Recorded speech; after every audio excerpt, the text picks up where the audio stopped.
The hallway of Crestwood Preparatory Academy gleamed under the midday light streaming through tall windows. Students in crisp uniforms moved in clusters between classes, their voices mingling with the faint hum of the building's air conditioning. In one corner, a small commotion was brewing. "Hey, Marcus, check this out," a tall senior named Ryan Pierce called to his friend, his tone thick with mockery. They both turned toward the figure quietly mopping near the trophy case, a man in a faded gray janitor's uniform. His name tag read Mr. Harris. His frame was lean but upright, and though his hair was peppered with gray, his movements carried a strange precision, almost like a man measuring every step. "Yo, Mr. Harris," Ryan grinned wickedly, "miss a spot there? Or is that how they do it in the hood?" A few nearby students chuckled. One even pulled out a phone. The laughter rolled down the hallway like a cheap echo. Mr. Harris didn't flinch. He didn't even look up. Instead, he finished the mop stroke, set the mop upright, and met Ryan's eyes with a gaze so steady it cut through the noise. For a moment, Ryan felt seen.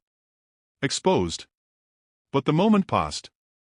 "Man, lighten up," Ryan scoffed, turning away. What none of them knew, not yet, was that this man they dismissed, this janitor they mocked, had once commanded rooms more powerful than any principal's office. And in just a few days, every student in that hallway would wish they had listened to the silence in his stare. 2 days later, the lunchroom was buzzing. Ryan sat at his usual table surrounded by friends, tossing casual insults about the cafeteria food when the sudden clatter of a dropped tray cut through the chatter. Across the room, Mr. Harris knelt beside a freshman who had tripped, sending his lunch spilling across the floor. The boy's face flushed bright red as laughter bubbled from a nearby table. Without a word, Harris helped him up, handed him a clean napkin, and started gathering the mess. "Man, he's like the school's maid," one of Ryan's friends muttered under his breath. But someone else was watching, Mrs. Landon, the history teacher with a reputation for noticing more than she ever commented on. She stood in the doorway, arms folded, her gaze darting between Ryan's table and the janitor. "Ryan Pierce," she called sharply across the room. Conversation stopped. Heads turned. "Come here." Ryan smirked, masking a twinge of unease, and strolled over. "Yes." She didn't blink. "You like laughing at men who clean floors." He shrugged. "Just calling it like I see it." Her eyes narrowed slightly, and her voice dropped low enough only he could hear. "Then you might want to learn exactly who you're laughing at. Some floors are cleaner than the people walking on them." It was the first time anyone had ever implied to Ryan that the janitor wasn't exactly what he seemed. And for reasons he couldn't explain, the remark stuck in his head long after lunch ended. The school cafeteria was its usual chaos, the metallic clink of trays, the low rumble of chatter, the occasional squeak of sneakers across the floor. Ryan sat at the corner table, the unofficial throne of the senior athletes. He leaned back in his chair, chewing lazily, his eyes scanning for entertainment. Then he saw it, Mr. Harris, the janitor, on his knees mopping up a spilled soda near the vending machines. His faded blue uniform hung loose on his thin frame, the name patch barely clinging to the fabric. His gray hair was tucked under a cap, and his movements were slow, almost deliberate. Ryan smirked and nudged his friend. "Bet he's been here forever. Probably knows more about this floor than the teachers." A few snickers erupted. Someone muttered, "Careful, man, he might write you a detention slip with that mop." Ryan pushed his chair back and sauntered toward Harris. "Hey, you missed a spot." The older man paused, looked up briefly, his eyes unreadable. Then he went back to mopping without a word. Ryan wasn't used to being ignored. "I'm talking to you, old man." Still nothing. Just the rhythmic swish of the mop. It was the silence that got to him, no anger, no defense, just calm. And that calmness somehow made Ryan feel smaller, like he was the one out of place. Before he could think of another jab, the lunch bell rang, scattering the crowd. Harris stood, wrung out the mop, and walked away without looking back. Ryan shrugged it off, but for reasons he couldn't explain, the image of those steady, unflinching eyes stayed with him the rest of the day. 2 days later, Ryan strolled into the cafeteria with the swagger of someone who thought the world existed for his amusement. His friends clustered around a table near the center, prime real estate where the cool crowd held court. He was mid-story about last weekend's party when the PA system crackled to life. "Ryan Pierce, please report to the principal's office." The table erupted in oohs and fake gasps. "Busted already?" Marcus grinned. Ryan smirked. "Probably just wants me to help with the homecoming banner or something." But when he pushed open the office door, he froze. Sitting in one of the guest chairs wasn't the principal, it was Mr. Harris, the janitor. His uniform was gone. In its place was a charcoal suit, perfectly tailored, the kind you only saw in boardrooms or on magazine covers. "Ryan," the principal began carefully, "Mr. Harris has asked to speak with you privately. I think you should hear him out." Ryan sat, half confused, half annoyed. "What's this about?"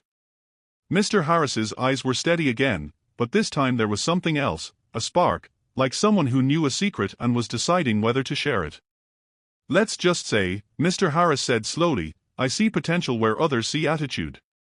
And I'm hosting something tomorrow after school, something that could change the entire way you think about success. I'm inviting you." Ryan laughed. "What, a mop handling seminar?" Mr. Harris didn't flinch. "No. A lesson in building an empire. You in?" Ryan's smirk faltered. For reasons he couldn't explain, he said, "Fine. Whatever." What Ryan didn't realize was that tomorrow's meeting wouldn't just humble him, it would tear down everything he thought he knew about who mattered, and who didn't. 2 days later, Ryan swaggered into the Crestwood cafeteria, his tie loosened, his blazer slung over one shoulder. He was in full performance mode, holding court at the senior table, with a story about his father's new investment property. His friends laughed at all the right moments, feeding his ego. Then, over the cafeteria chatter, the PA system crackled to life. "Attention students. The Crestwood Leadership and Entrepreneurship Club will be hosting a special guest speaker tomorrow in the auditorium. Attendance for all seniors is mandatory." Ryan rolled his eyes. Another boring lecture from some corporate stiff. But then the announcement continued. "Our guest, Mr. Elijah Harris, is an internationally recognized entrepreneur, investor, and philanthropist, known for building multi-million-dollar companies from the ground up, and for mentoring hundreds of young leaders worldwide." The cafeteria went silent. Forks froze in mid-air. "Wait," someone whispered, "isn't that the janitor's name?" Every head turned toward the lunch line, where Mr. Harris was quietly collecting a tray, his faded uniform as unimpressive as ever. Ryan's smirk faltered.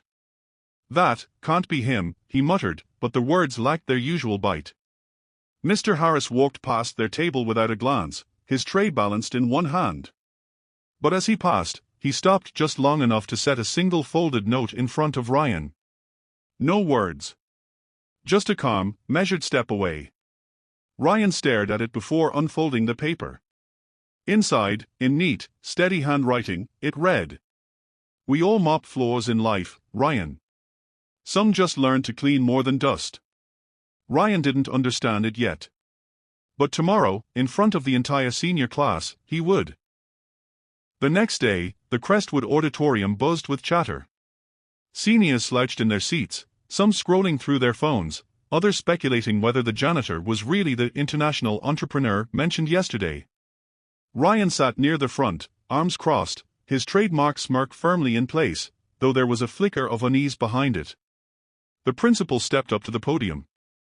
"Ladies and gentlemen, please welcome Mr. Elijah Harris." Polite applause filled the room. From the side door, Mr. Harris entered, still in his work uniform. Whispers rippled through the audience. Without saying a word, he set down a battered mop and bucket center stage. Then, he reached into a duffel bag and pulled out a crisp navy suit jacket, sliding it on over his faded shirt. He loosened his collar, removed his work cap, and ran a hand over his neatly trimmed silver hair. The transformation was instant. The man who stood before them was no longer the quiet janitor, he looked like he belonged on the cover of Forbes. "Good morning," he began, his voice deep and steady. "My name is Elijah Harris. Some of you know me as the man who cleans your halls. Others have never noticed me at all. His eyes locked on Ryan for half a beat. Ryan shifted in his seat. But before this uniform, Mr. Harris continued, I built 3 companies, sold 2, and walked away from millions. Not because I had to, but because I chose to live differently. Wealth taught me much. But humility, that came later. The room was silent now, every student leaning forward. I've mopped floors in this school for 5 years. And in that time, I've learned more about true leadership from the way people treat the invisible than I ever did in a boardroom. He let the words hang. Ryan swallowed hard. Then Mr. Harris smiled faintly. So, let's talk about what makes a leader, and what makes a follower who thinks they are a leader. Mr. Harris paced slowly across the stage, each step deliberate. A true leader, he said, isn't the loudest voice in the room. A true leader earns respect, not demands it. And respect starts with how you treat those you think can't do anything for you. His gaze swept the crowd, then landed firmly on Ryan. Ryan Caldwell, he said evenly, would you join me up here? The room erupted in murmurs. Ryan froze, his swagger faltering for the first time. Still, with dozens of eyes on him, he rose and walked to the stage, masking his nerves with a smirk. Mr. Harris extended a hand. Good to see you again. Ryan shook it. Sure. Then Mr. Harris turned to the audience. Ryan here is known for his confidence. Confidence can be good. But it becomes arrogance when it's untested. So today, I have a challenge for him. From behind the podium, Harris pulled out a sleek black briefcase. He clicked it open. Inside was a single envelope and a thick stack of bills, at least $10,000 in cash. Gasps rippled through the students. If Ryan can beat me in a game of chess, right here, right now, Harris announced, this money is his. No strings attached. Ryan blinked. Chess. Yes, Harris said with a hint of a smile. The game of patience, foresight, and humility. 3 things every leader must master. You can win this by thinking ahead, or you can lose it by underestimating your opponent. A volunteer rolled a table and chessboard to center stage. The auditorium seemed to shrink as hundreds of eyes locked on the 2 men. Ryan sat, cracking his knuckles. All right. Let's make this quick. Harris simply nodded, making his first move. The match began, and within minutes, it was clear Ryan had no idea what storm he'd stepped into. From the very first exchange of pieces, Mr. Harris played with a calm precision that made Ryan uneasy. Ryan leaned back in his chair, forcing a smirk. Lucky move. Harris didn't reply. His hands moved like clockwork, steady, patient, and surgical. Each piece he touched seemed to already have a destination 3 moves ahead. Within 6 turns, Ryan's queen was gone. He stared at the empty square where it had stood just moments ago, a flicker of panic flashing across his face. The students gasped. Phones quietly recorded. Someone whispered, "Oh, this is bad." "Don't worry," Ryan muttered loud enough for the front row to hear. "I'm just warming up." But his moves became more desperate, less strategic. Every time he thought he had Harris cornered, the older man's grey eyes would soften in something almost like pity, before dismantling Ryan's position piece by piece. Check. Check again. Checkmate in 4 moves, then in 3. Ryan's fingers hovered over a pawn, then pulled back. His breathing quickened. He knew it, Harris knew it, and everyone watching knew it. The game was no longer about winning. It was about survival. The tension was suffocating. Even the auditorium's air conditioner seemed to have gone silent. Harris leaned forward slightly, his voice low but carrying. Arrogance blinds you to danger, Ryan. Humility lets you see the whole board. One last move. Harris set his rook down with the quiet finality of a gavel. Checkmate. The room exploded in cheers and laughter. Ryan sat frozen, the $10,000 cash now as far away as the moon. And Harris? He simply folded the chessboard closed, as if it had been just another ordinary lesson. Ryan stayed slouched in his chair as the crowd around him erupted, some laughing, others still replaying the key moves on their phones. The stack of cash sat untouched in the center of the table, no longer his. Mr. Harris calmly placed the rook back in the box and began sliding each piece into its slot. His movements were methodical, deliberate, the same way he had played the game. Ryan finally spoke, his voice low and sharp. "You think this means something? It's just a game." Harris didn't look up. "And yet, you treated it like a war." The room quieted. Harris's gray eyes met Ryan's. "You came here to humiliate me, to prove you were the best. But the board isn't won by brute force, Ryan. It's won by vision, patience, and respect, for your opponent, and for the game." Ryan shifted uncomfortably. "So you're saying I should just be humble?" "I'm saying," Harris replied, standing now, "that arrogance narrows your vision until you can only see your own reflection." He gestured toward the empty chessboard. "And the board punishes those who can't see beyond themselves." Some students clapped softly. Others just stared at Ryan, whose earlier swagger had evaporated. As Harris walked toward the exit, one student called out, "Mr. Harris, will you come back tomorrow?" He paused at the doorway, a faint smile touching his lips. "Only if Ryan asks me." The door shut behind him, leaving Ryan alone at the table, staring at the pieces like they were mocking him. And for the first time all afternoon, Ryan didn't have a comeback. Ryan stayed seated, his hands still resting on the edge of the table.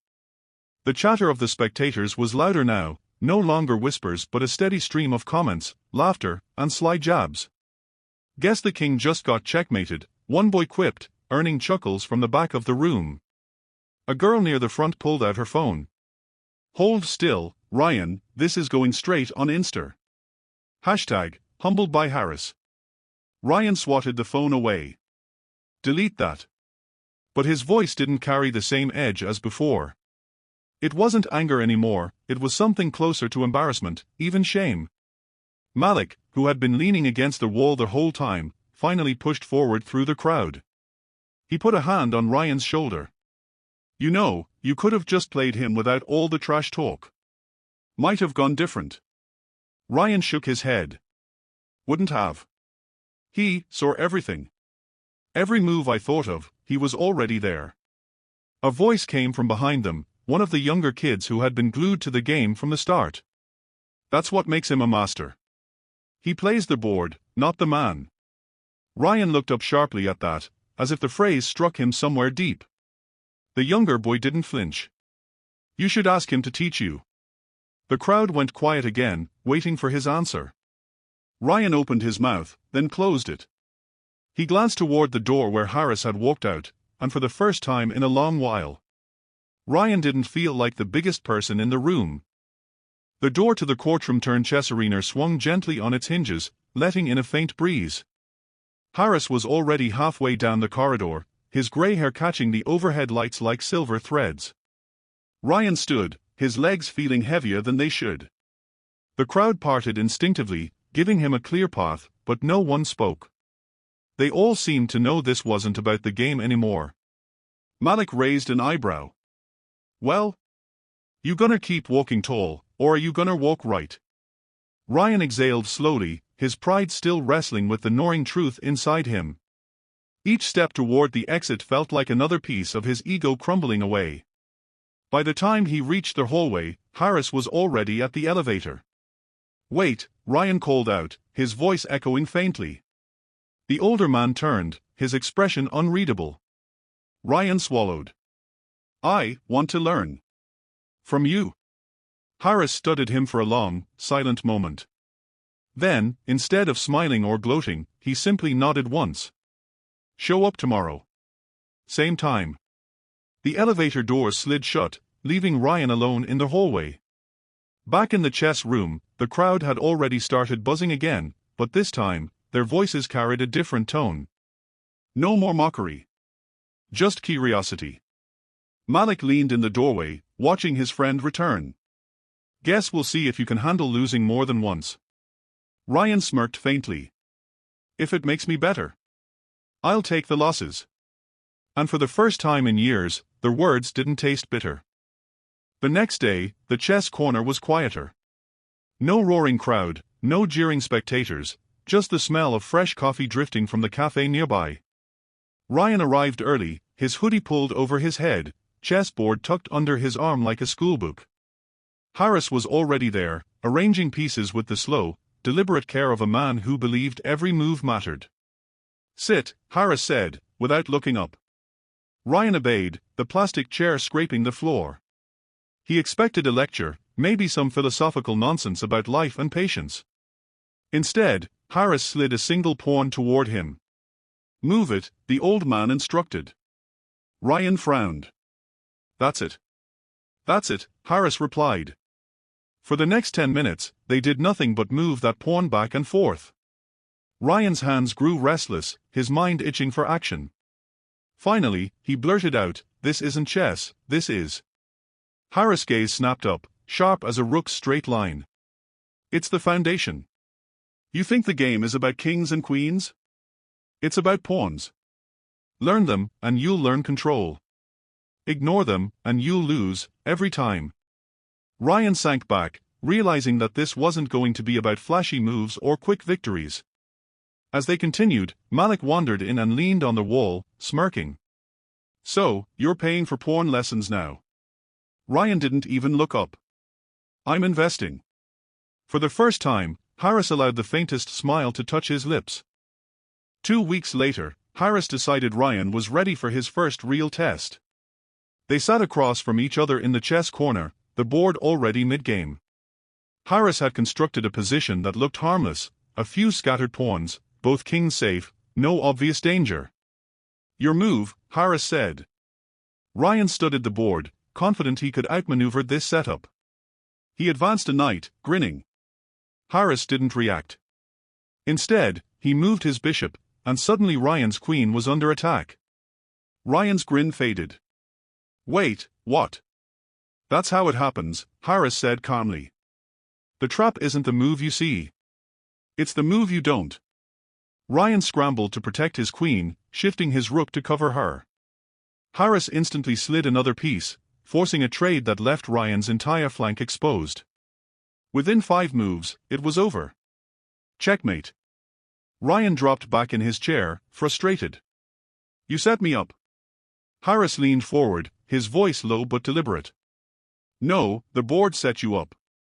You just didn't ask enough questions before you moved."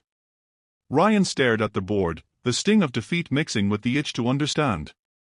"Again," he said. Harris smiled. "Now we can start." If you love the story, please subscribe for more heroic stories like this. Feel free to like and comment how you feel.